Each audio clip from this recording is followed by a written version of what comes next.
காங்கிரஸ் கட்சியின் மூத்த தலைவர்களில் ஒருவரும் அக்கட்சியின் தலைவர் சோனியா காந்தியின் அரசியல் ஆலோசகருமான அஹ்மத் பட்டேல் குஜராத் மாநிலத்தில் நடைபெறும் மாநிலங்களவை தேர்தலில் போட்டியிடுகிறார்.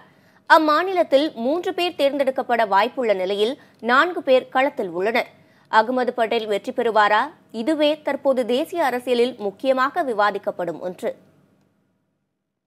குஜராத் மாநில சட்டமன்ற உறுப்பினர்களின் எண்ணிக்கை 176. இதில் பாரதிய ஜனதா கட்சி 121 இடங்களை கொண்டுள்ளது. காங்கிரஸ் கட்சி 51 இடங்களையும், தேசியவாத காங்கிரஸ் கட்சி 2 இடங்களையும், ஐக்கிய ஜனதாதளம் 1 இடத்தையும், எஞ்சியுள்ள 1 இடத்தை சுயேட்சையும் பெற்றுள்ளனர். தற்போது இம்மாநிலத்தில் மாநிலங்களவைக்கு நடைபெறும் தேர்தலில் பாரதிய ஜனதா சார்பில் 3 பேர் போட்டியிடுகின்றனர். காங்கிரஸ் சார்பில் அகமது பட்டேல் களமிறக்கப்பட்டுள்ளார். இந்நிலையில் காங்கிரஸ் கட்சியிலிருந்து சங்கர் சிங் வகேலா விலகியதை அடுத்து 6 எம்எல்ஏக்கள் அக்கட்சியிலிருந்து விலகினர். இதில் 3 பேர் பாரதிய ஜனதாவில் சேர்ந்துள்ளனர். மீதமுள்ள உறுப்பினர்கள் 44 பேரை பெங்களூரு அழைத்துச் சென்று பாதுகாத்தது காங்கிரஸ் கட்சி. ஒருவர் தேர்ந்தெடுக்கப்பட 45 வாக்குகள் தேவை என்ற நிலையில் பாரதிய ஜனதா கட்சியின் தலைவர் அமித்ஷா மற்றும் மத்திய அமைச்சர் ஸ்மிருதி இரானி ஆகியோர் தேர்ந்தெடுக்கப்படுவது உறுதியாகியுள்ளது.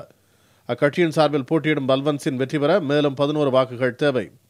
அதே நேரத்தில் காங்கிரஸ் கட்சியின் 44 உறுப்பினர்கள் அகமது பட்டேலுக்கு வாக்களிக்கும் பட்சத்தில் அவர் வெற்றி பெற மேலும் 1 வாக்கு தேவைப்படுகிறது. இது சுயேட்சையிடமிருந்தோ, ஐக்கிய ஜனதாதளத்திடமிருந்தோ, தேசியவாத காங்கிரஸ் கட்சியின் உறுப்பினர்களிடமிருந்தோ கிடைக்கக்கூடும் என்று எதிர்பார்க்கப்படுகிறது. இதனால் தற்போதுள்ள நிலையில் அகமது பட்டேல் வெற்றி பெறுவார் என்றும் கூறப்படுகிறது. இருப்பினும் கட்சி மாறி பலர் வாக்களிக்கும் பட்சத்தில் அகமது பட்டேலின் வெற்றி கேள்விக்குறியாகும்.